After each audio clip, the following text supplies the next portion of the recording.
Mike, the Clippers had clawed back. I think it was 102-100. Ball finds you on the wing. You hit that three-pointer. What's going through your mind in that moment? Obviously, after a night where the offense just wasn't coming your way as much.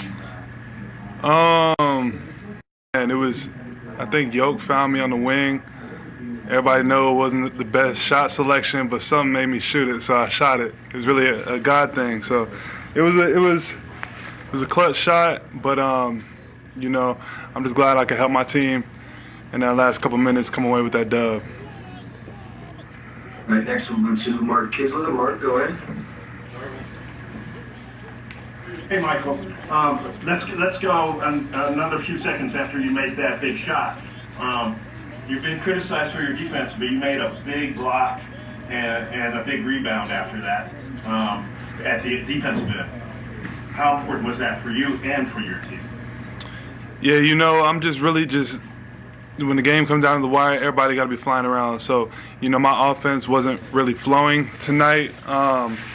But, you know, for me, I don't want to just be an offensive player. I want to be an all-around player. You know, like you said, I get criticized sometimes for my defense, but that's an area I want to improve. So when my offense isn't going, you know, I'm just trying to help my team win in any way possible. And tonight, I just tried to lock in on the defensive end, especially in that second half. You know what I think about Michael Porter Jr.? And I don't think people react that well to this. But to be completely honest with you, I think Michael Porter Jr. is maybe a slight notch down, but I think he's almost just as talented as Jayson Tatum. I really do.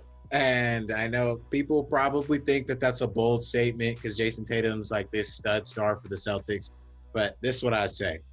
Jayson Tatum came to the Celtics, and he's had multiple years under his belt, so he's got playoff experience.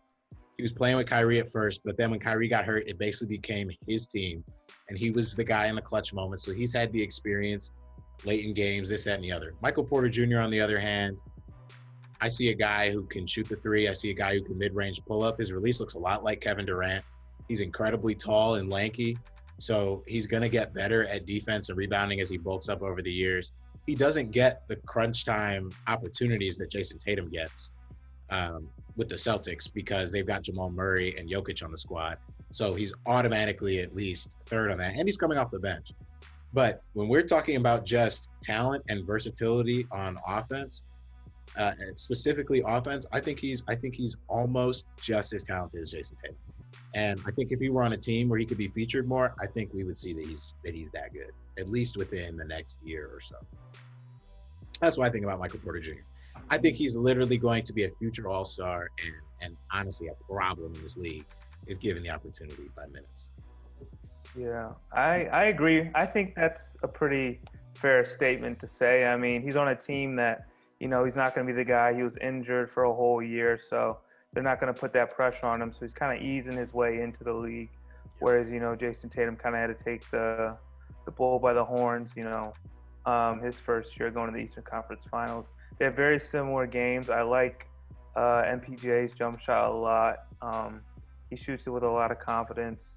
I could see, yeah, if he was on his own team and like in Utah, I mean, that's obviously a great example because Donovan Mitchell's now like, it's just a star, you know, scoring all that much. But yeah, MPJ, I think if he's given the opportunity, if he like ever leaves for some reason or free agent side to leave from Denver, I think he could really shine and become a future all-star for sure. Oh yeah. Yeah, I mean, we saw it when they first got to the bubble.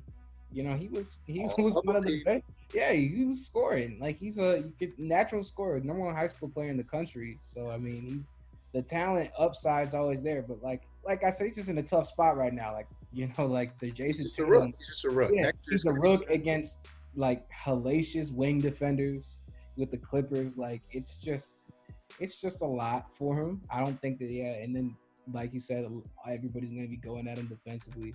So I don't think that he's going to get a chance to really showcase that this series, especially also when Jamal Murray has kind of implemented himself as like the go-to scorer down the stretch. Exactly. And then Jokic is arguably the best one on the team. So it's just going to be different. It's going to be different. But yeah, I mean, he's definitely got the talent. No, that's why, you know, you need him on the floor because everybody realizes you can watch him play and tell You can see it, bro. Like he's different. He really is. Like he really is. You can just see it in the pull-up jumpers, even when he misses. Like it just looks good. It just looks right. Yeah, no. Like, it's going to start clicking. He's got to develop, but yeah, he's got it. I mean, Tatum, yeah, that's a great score too. Yeah, that's a great score too. So it's, I don't know, but I mean, yeah, I mean the Nuggets have got a good team. Like the Nuggets have got a pretty scary team.